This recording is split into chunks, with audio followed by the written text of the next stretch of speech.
Welcome back to another episode of Twisted Builds. It has been a while, but I have been working on Apollo stuff in the background, and I wanted to share with you guys.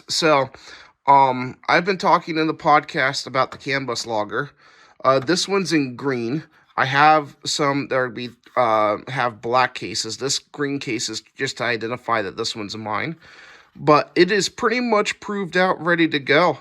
I have used this CAN bus logger on um, some brand new vehicles all the way up to 2024, like Fords. I've used it on a couple GMs, my personal Ford Fiesta. It'll do two regular CAN bus networks and the new CAN FD networks that's coming through. So, anyway, that is I'm getting ready to make a master class for CAN bus reverse engineering. Using this tool and how to reverse engine data. And I started thinking about how to do that. And I'm like, man, it would be nice to have an engine simulator. And like, I have one. They're on the market, right? And there's a couple different options on the market. I had one from back in when I was doing Speeduino, and like I've been thinking about maybe bringing that back, but that's a talk at a later date. So I was like, okay, so I've got this. I've also been working with Cody Rose with the Delphi Duino stuff for the factory engine computers. And I'm like, I really need a way to simulate an engine on the bench, to simulate computers, and not just like PO1 computers, but any kind of computer. And like, I was looking into engine sims, and there's a bunch out there. Like, Mega Squirt has the Gem Stem, which is super old at this point. The design is really old. Then we've got a couple from the Speeduino community.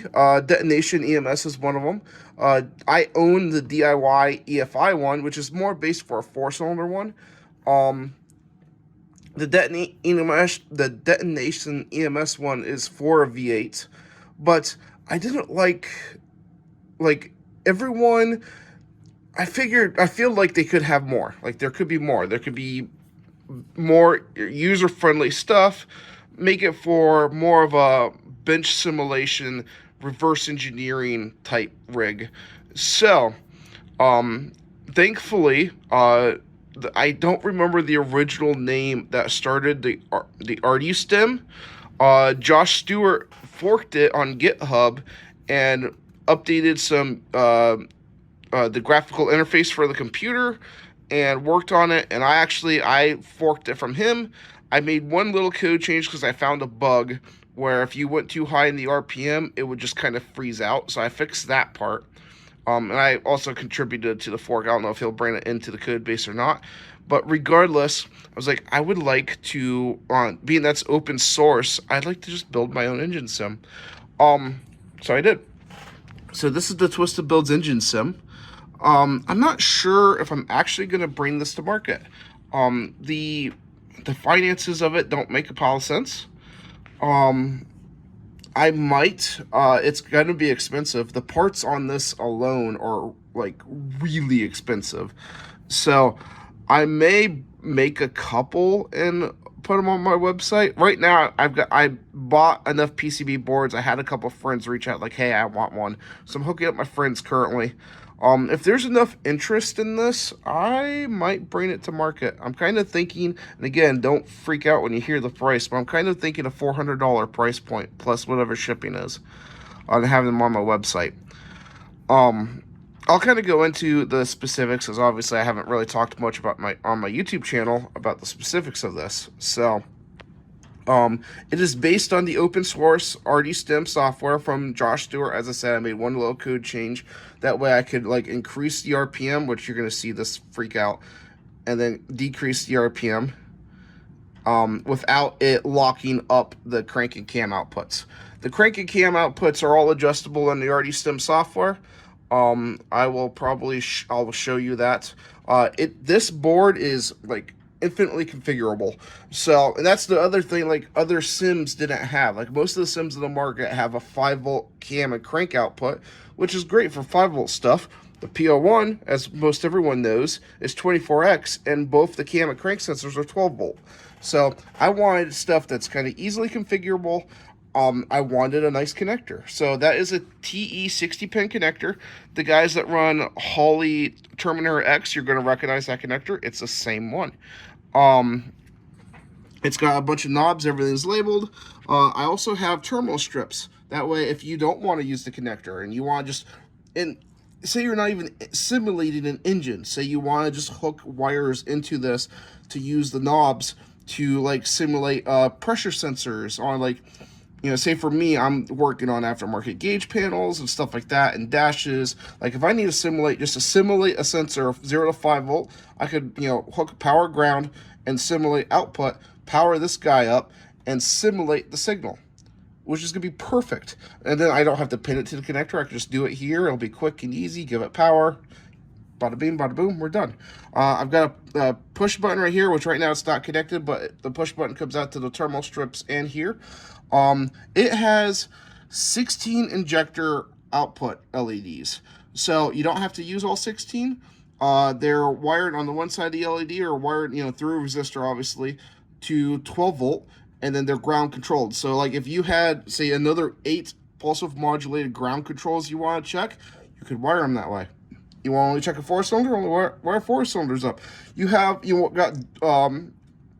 know, a V12, you can simulate that on this. You have a V8 with dual stage injection, you can simulate that on this, and that way you can bench sim the dual stages of the second stage coming in and watch it come in on the sim without hurting an engine. And that's gonna be, you're gonna find that's a big part of everything I'm kind of bringing up here. It's got 8 ignition outputs. I have 8 pulse width modulated outputs for like boost control and bump and stuff like that. Those 8 pulse width modulated outputs are switch control to where you can have them set up for 12 volt or 5 volt. So like the voltage going into the LED from the resistor could be 12 volt pull up or 5 volt pull up, and then they're ground controlled on the other side, just like an injector. So I have main board power, which powers the Nano, which is the cam and crank simulator. You'll see there is 2 cam simulators and a crank. The second cam is not used on a PO1, obviously, so I'm not using it. But you have all that. I have switchable up and down for crank and cam voltage, and then, as I said, the pulse width modulation voltage. ECU power on, so if I want to shut all the ECU power off, the ECU is off. This is key on power, that's actually wired to the PO1 as well. So if I do ECU power, you're not going to see it light up. If I do key on power, you'll see it turn on. Bada bing, bada boom. So now my thing's kind of, my PCM just reset, so I'll do that quick, just because I turned off the PCM, which is normal even in a car. So regardless, RPM, if you want to simulate RPM, you just turn this knob, and we can watch it on my screen here, where I'm increasing and decreasing engine RPM with the knob. Same way with T throttle position. Right now it's at 100%. I can turn it down, and I can turn it up. So the next one will be map pressure. Map pressure we have at 305. I got it cranked all the way up, but you can watch it come down, and you can watch the injector duty come down at the same time, and then go back up. So, and right now I have it set up for a 3-bar map. But yes, you can simulate everything. Coolant temperature. Coolant temp right now is at, what, 81? So I can go down, and I can go up. I can go way up or way down. Same way if air intake temperature. You want to go up or down? Here you go. Now, I don't have the narrowband simulation hooked up to this. I could. It has a 0 to 1 volt narrowband simulator. I have a wideband 0 to 5 volt simulator. I have a spare 0 to 5 volt knob and a spare temperature knob. So that way, if you had more, you could. I also have barometric pressure, which isn't hooked up to the PO1 because, as far as I'm aware, it just uses map sensor on key on. That's also hooked up. So I also have plug and play for my CAN logger because, you know, why not? I'm building this board kind of for myself. So the connectors on that are the same as this, and you can just wire between the two, and then you could wire this to, say, not a PO1 because it's not CAN bus, it's a VPN. But say you were reverse engineering something with CAN bus, which I plan on doing with this. I can wire the CAN bus lines from here to the TE connector, and then I can come out right there and go here. Or PO1 instance, the VPN lines tied to here at CAN1 high. CAN1 high to there to my OBD2 breakout box. My breakout box is also powering it. And then I've got my HP Tuners cord connected to it, and then obviously log in on my HP Tuners thing. So, like, there is all kinds of I tried to make it as adjustable as possible. I also wanted to make it to where the connectors and pins are A, easy to work with. B, you can get them commercially. They're a little expensive, but my plan is to do it once. So like I have this bench harness set up for the PO1. I can disconnect all this. I have more of these connectors. The next set of connectors are going to be for a Focus PCM I'm fiddling with the CAN bus stuff. That way I can plug in the engine computer to this. It's just plug and play. And then I can change I'll show you that next. I will change the crank wheel on that guy from the GM LS1 crank wheel to the 36 crank wheel that the Focus PCM uses. And then it'll give it a crank and cam signal. And we're off to the races. So that has been my latest, and that's not even including the CAN bus logger. I need to take a video of that because that's actually came first, and I wrote my own software and everything to make this work. It is going to be the literal fastest CAN bus logger on the market. I'm so excited to bring this. That's why I've been radio silent for a while. I've talked about it in my podcast, if you guys listen to the podcast. But I am so excited to bring this to market. It's just been a lot of work. I've got the Windows software figured out. I'm actually working on redoing the software in something that will work on all Windows, Linux, and Mac OS. So that way you're not tied to just Windows only. So it's coming. But it was one like this led to I need to be able to do like bench. I plan on like actually cleaning this and making it nice. And then I plan on doing reverse engineering software like a masterclass with this when I release it, that you can either just buy this or you can buy this with the course. And I'm still going to release information on how to use it, obviously, because if you buy just this, you're going to need to know how to run it. So I do plan on doing that, and some of that will be video, but like the deep dives into CAN bus will be through the masterclass. So yeah, so I'll be doing that. And I figured this would be great for that. Like, this is going to change the game. And it's not even just engine simulators, like transmission control modules, or, you know, pick your poison, whatever you want to, like, set this up for. I'm not your boss. Like, you can set it up however you need to, customize it. And that's the main thing I wanted to do with this, was, like, make it adjustable, make it to where I can use it for whatever. I'm not holding you back to like 5-volt cam and crank outputs. I'm not holding you back to 5-volt, you know, pulse width modulation or 12-volt. Like, there's plenty to go around and do whatever you want. So that's what I've got. I'm going to show you quick the software from here. Like I showed you it working with HP Tuners with the scanner. I'm going to show you the open source software for the simulator and show you the wheel options and stuff right now. All right, so the RDStim software. Well, actually, we'll just power everything back on. Give it some RPM. We can see all the blinky lights for the ignition and the injectors, or the ignition coils. And you will see the injectors and ignition coils. The injection coils are a dimmer LED. That's because I made those 12-volt tolerable. So 5-volt or 12-volt. The ignition for LS, we all know, is signaled by 5-volt, so it won't hurt the LEDs.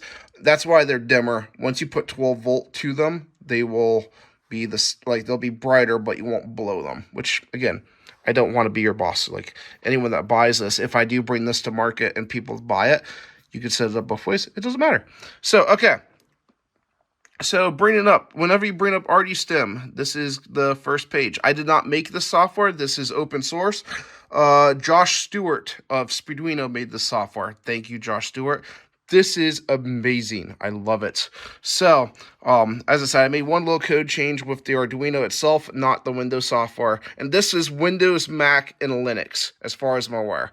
So, it works with all of them. This is kind of like, this is the software that kind of kicked off my idea of making this work on all three. So, regardless, okay, we're going to pick up COM11. We're going to connect. The board rebooted. It's bringing it up. We can see the RPM input. I'm going to adjust the RPM now. Excuse me. And we're going to just go, we'll crank it all the way up. So I got it set up. Right now I have the board set up to only go up to 80, like what was that, 8100? You can take it all the way to 9, but it also makes the knob less linear. So you could use this, and I will show those, like, because it's open source software.